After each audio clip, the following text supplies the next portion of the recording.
આદિવાસી બાહુલ્ય ધરાવતા છોટાઉદેપુર જિલ્લામાં સુવિધાઓ કરતા પણ અસુવિધાઓથી ઘેરાયેલા અંતરિયાળ વિસ્તારમાં પણ એક એવું કહી શકાય કે જ્યારે સૂરજ આથમે છે ત્યારે દીવો હોય છે એવું કહે છે કે તારું કામ હું કરીશ। એવા જ આપણી સાથે છે આરોગ્ય વિભાગને લગતા નીતિનભાઈ રાઠવા, ખૂબ જ અંદરના વિસ્તારમાં જેમણે કામગીરી કરી અને શ્રેષ્ઠ પીએસસી તરીકે જે ઉચાપાનના પીએસસી ને એવોર્ડ મળ્યો છે, સન્માન કરવામાં આવ્યું છે। ત્યારે ડોક્ટર આપણી સાથે છે, ડોક્ટર સાહેબને વાત કરવી છે કે ડોક્ટર સાહેબ કઈ રીતે તમે એવા અભાવગ્રસ્ત વિસ્તારમાં, અંતરિયાળ વિસ્તારમાં કામગીરી કરી છે અને તમારી કામગીરી શું હતી જેને લઈને તમને આ સન્માનથી નવાજવામાં આવ્યા છે?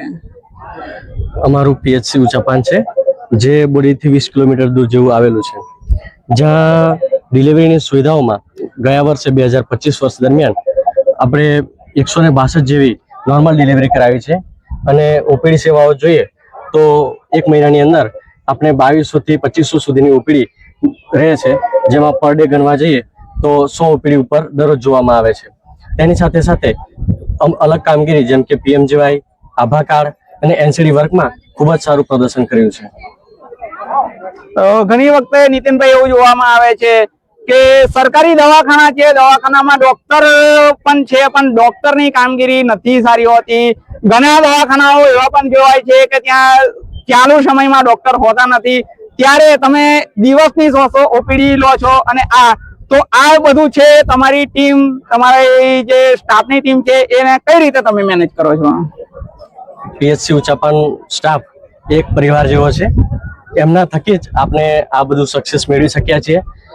રેગ્યુલર ટાઈમ સવારે 8 વાગ્યાના સમયથી સાંજે 6 વાગ્યા સુધી તમામ સ્ટાફ મિત્રો હાજર રહે છે, પોતાની નિષ્ઠાથી કામ ફરજ બજાવે છે। તદુપરાંત જરૂર પડે તો રજાના દિવસોમાં પણ ઘણા બધા કર્મચારીઓ મદદે આવી પહોંચે છે। આ થકી જ આપણે આટલી બધી ડિલિવરી અને આટલી બધી ઓપીડી જોઈ શક્યા છીએ। ત્યારે આ સક્સેસ સ્ટોરીમાં ખાસ કરીને એવું કહી શકાય કે મેં તો અકેલા ચલાતા, લોગ जुड़ते गए, कारवा बनता गया। એ જ છે આ નીતિનભાઈ રાઠવાના સંઘર્ષની કથા અને એમના સન્માનની કથા। જોતા રહો ટીમ જાગૃત। નમસ્કાર।